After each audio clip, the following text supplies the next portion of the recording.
tertentu dari ini kedai makan. Kita nak melengkapkan ekosistemnya, ya, supaya tuan-tuan dapat keuntungan dari berbagai. Ini produk kami, yang siapa tadi dapatkan, masih ada. Kita kekurangan pengedar sekarang. Jemput nanti tuan-tuan bagi yang boleh membantu kami untuk mengedarkan produk-produk. Semakin berbagai dah, ada yang kampung, ada kami berdiri, yang ini rusak. Ini di Malaysia belum ada lagi. Jadi insyaAllah kami yang pertama. Tapi di luar negara dah ada, terutama Eropah, Amerika dan termasuk Australia. Jadi kami mengikut standard nutrition dari Australia. Kalau Australia, kebanyakan rusa dia sama lah rusa Timor, ya, yang dah didatangkan dari Indonesia sejak tahun 1800. Ya, dah 200 tahun lebih. Mana rusa Timor di Australia sudah berevolusi. Warnanya dah warna gelap sikit, saiznya besar Bapak. Nanti saya ada perbandingan data hasil kajian di Malaysia dengan di Australia. Okey. Ini ada data untuk pemula anak 3 bulan pertama. Ini untuk pembesaran bagi besar. Ini untuk pembiak bakar. Bagi yang beranaknya lambat, sepatutnya kita nak 2 tahun 3 kali beranak, tapi tak dapat 2 tahun sekali. Karena tak dapat, kita cuba perbaiki dia punya mineralnya, vitaminnya, supaya pembiakannya cepat. Nanti ada satu lagi yang berdasarkan permintaan dari peserta sebelum ini, nak tentang ekonomi. Dia berkenaan usaha yang nak harganya harga tidak murah, insyaAllah nanti kami buat. Sekarang baru ada 3, nanti kita buat 1 lah.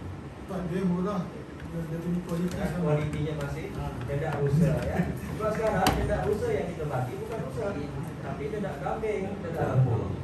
Tidak sama tuan-tuan. Macam manusia, ya, kita ni monyet dibagi makanan manusia. Walaupun sama lebih kurang orang hutan, ya, tapi tak sama. Dia kena ada nutrisi khusus untuk orang hutan, ya, simpanse. Jangan bagi makanan orang. Ini kambing dan rusa kita kena asingkan makanannya. Ya, baik, insyaAllah. Okey. Baik. Ini gambar rusa Timor sebenar di Indonesia, di Taman Negara Baluran. Tuan-tuan pernah pergi di Jawa, dia di ujung sebelahnya Bali. Ya, Pulau Bali, sebelahnya Pulau Jawa, ya. Di balik ujung atas dan ujung bawah. Ada sedikit kawasan ya dijadikan taman negara. Di sinilah asal rusa Timor sebenar. Sebab itu di orang Eropah disebut Javan Dia, ya, rusa Jawa atau Timor Dia. Timor itu maksudnya macam Timor Leste, Nusa Tenggara Timur. Rusa Timor ni ada 2 subspesies. Yang Moluccan dari Maluku, Sulawesi, warnanya gelap sikit. Yang cerah sikit ni dari Jawa. Yang Australia tu gelap. Mungkin masa tu yang didatangkan tahun 1800 dari Indonesia sebelah timur.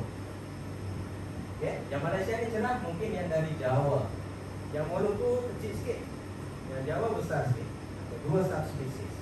Okay. Nanti kalau tuan-tuan berjalan-jalan ke Jawa, boleh lihat rusa Timor yang di habitat asalnya. Ya, memang dari sana asalnya. Okey. Ini dari habitat asal, ni kerja saya dulu, masa student dulu.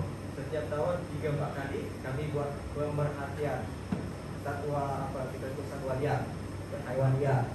Kita lihat jejak dia, najis dia, kita kira population dia, kita kira yang mana yang dah dimangsa harimau kumbang, yang dah dimangsa anjing liar di taman negara, kita kira.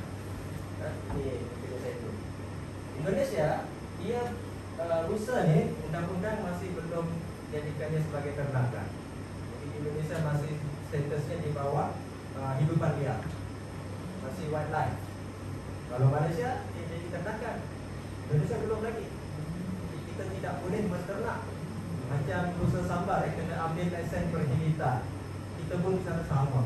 Maka dari sini apa ya yang kita boleh nampak peluangnya, industri ternakan rusa di Malaysia akan lebih cepat berkembang.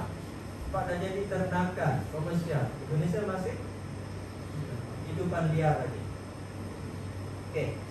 Jadi kalau kita tanya mana lagi maju? Malaysia. Kalau kita ternak, Indonesia belum boleh. Nak ada lesen susah. Okey. Tapi nak tengok yang liar boleh datang. Okey. Yang ini Jesu. Ini dulu masa saya buat projek akhir tu, buat penulisan di Kedai Bursa Timur, saya kena datang Zoom macam ni. Kenapa saya kena tunjuk ni? Jadi supaya tuan-tuan ada idea bahawa rusa ni tak semestinya perlu kawasan luas. Petak kecil macam ni pun dia boleh beranak pinak banyak. Tak tengok ada di Zoo Surabaya. Tempatnya kecil tuan-tuan, macam bangunan ni mungkin, tapi anaknya banyak.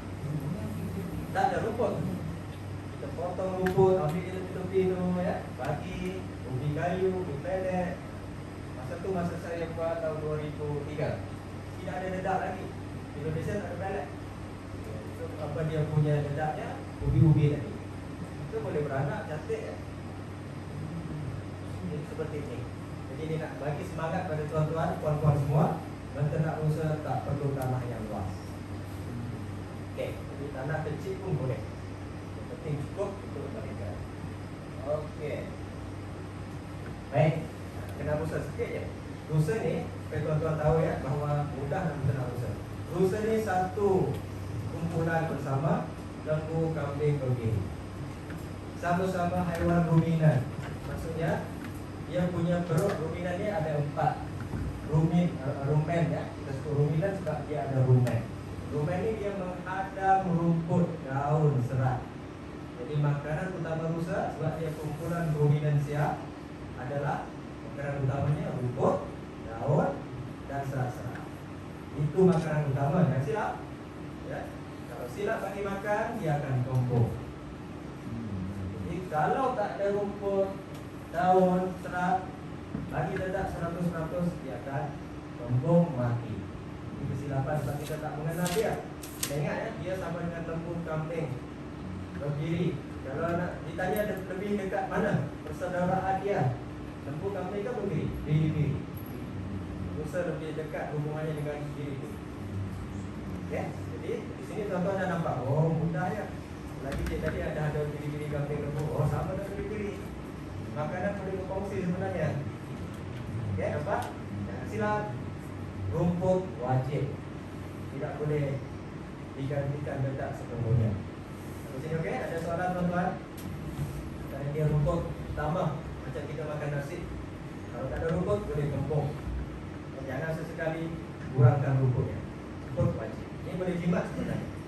Okey. Saya teruskan sikit. Ini yang perlu dia nampak. Rumen, Nabi Ulum, Mesem, Epo, Mesem. Satu, yang paling besar ni rumen. Kenapa dia ada 4 perut? Nak menghadam rumput dan daun tersebut. Dia kan haiwan yang dimangsa. Dia kena makan cepat-cepat tanpa mengunyah. Makan cepat-cepat, ada harimau dia lari. Harimau tak ada, dia duduk mengunyah, keluarkan balik. Itu cara dia makan. Kenapa kena keluarkan balik? Nak mudahkan dia hadam sampai masuk perut. Kalau kasar macam tu tak boleh masuk perut. Tak itu perut dia 4. Jadi setiap proses perut ni ada fungsinya masing-masing. Mula-mula dia baru makan tapi simpan di rumah dulu. Lepas tu tujuan dia tempat penyimpanan awal. Selepas dah keadaan aman, tidak ada pemburu, dia duduk, keluarkan balik. Bahasa tu tadi mengunyah. Kenapa dia perlu macam tu? Nak menghaluskan. Lepas dah halus, masuk ke retikulum. Halus lagi, masuk omesem, ekomesem, baru ke usus. Itu fungsi keempat. Manusia macam mana? Kita satu je. Kita ini je. Yang terus ke usus. Sebab tu kita tak boleh makan serat banyak. Kita tak boleh menghadap. Ya, jadi tidak ada fungsi yang dikeluarkan balik punya. Ya, dia ada. Kenapa dia perlu keluarkan balik? Untuk menghaluskan. Satu lagi fungsi dia mengeluarkan gas. Sebab yang dihadam ni rumput, daun, banyak bakteria baik dalam tu. Dia membantu menghadam rumput dalam perut rumen yang besar ni. Bakteria ni ketika dia menghadam, dia keluar najis, buangan dia bentuknya gas. Kalau gas ni tidak terkeluar, tu yang jadi gas kembung. Kenapa dia tidak terkeluar? Sebab tak cukup rumput serat kasar tu. Tidak ada yang dikeluarkan balik. Jadi gas terperangkap, kembung mati. Ya? wajib bagi rumput saiz kasar. Pendek keluar balik, gas dulu.